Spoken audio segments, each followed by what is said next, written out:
Hello everyone, welcome to the Customer Discovery Workshop. My name is Tate Cao. I'm from the Ron Jin Graham School of Professional Development.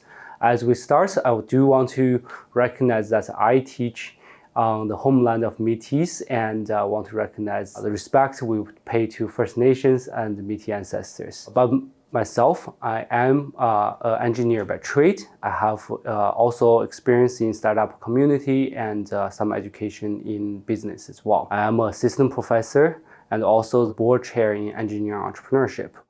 Feel free to connect with me through social media and check out our programming offerings that school has as well. It's very typical for a lot of entrepreneurs to think about that phase one, we want to build our product, and then phase three, that we're starting to have profits. About phase two, how do we actually move from phase one to phase three? Sometimes it's not very clear. A lot of people will tell you if you build it, that they will come.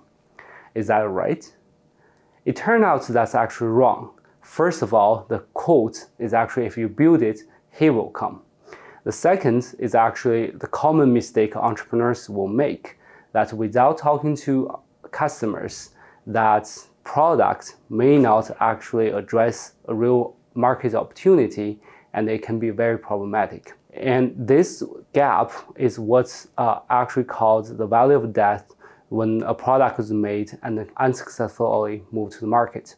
This is well documented by numerous market research, and is the main reason why a lot of startups fail. To address this, we actually learned from one of the veterans, Steve Blank.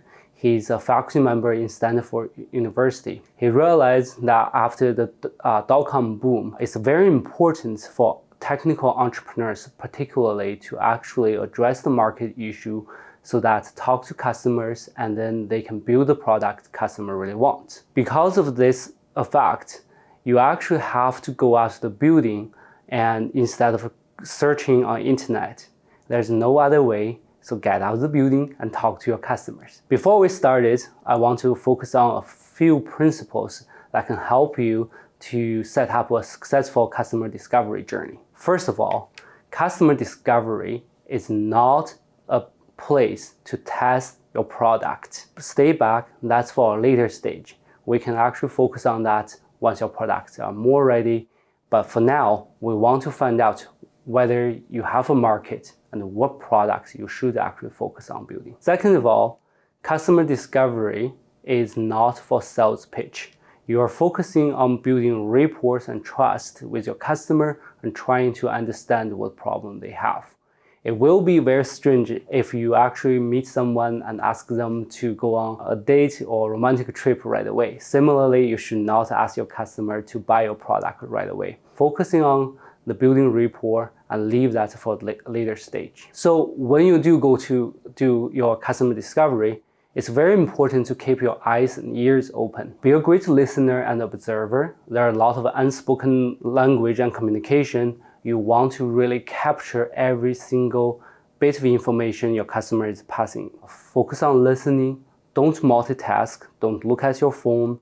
And if you can, go on to the customer interview process with at least one teammate so they can focus on note-taking while you actually are fully engaged with customer. Don't try to formulate a response and don't think about other things while you listen. It's also very important to recognize that body language and facial expressions communicate more.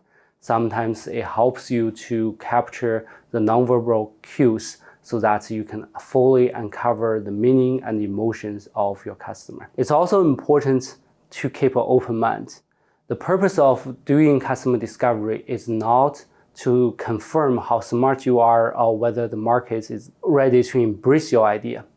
Your goal is to fully embrace what the customers are trying to tell you, especially if it goes against your beliefs. If you're thinking they're wrong about this, I just want to end this conversation, there's no purpose of talking to them, you might be actually in a situation why you can actually uncover a lot of situation that help you to address your solution and save a lot of pain later on. So listen well and really pay attention, especially customers are disagreeing with you. A quick summary before we end this session. Customer discovery helps you to reduce the risk because of the gap between the product and market, or save you tons of time before you build your product and save the resources you have. But to do this well, customer discovery requires listening and observation above all things. And especially note, if customers are disagreeing with you, you want to pay special attention to understand why they're disagreeing with you,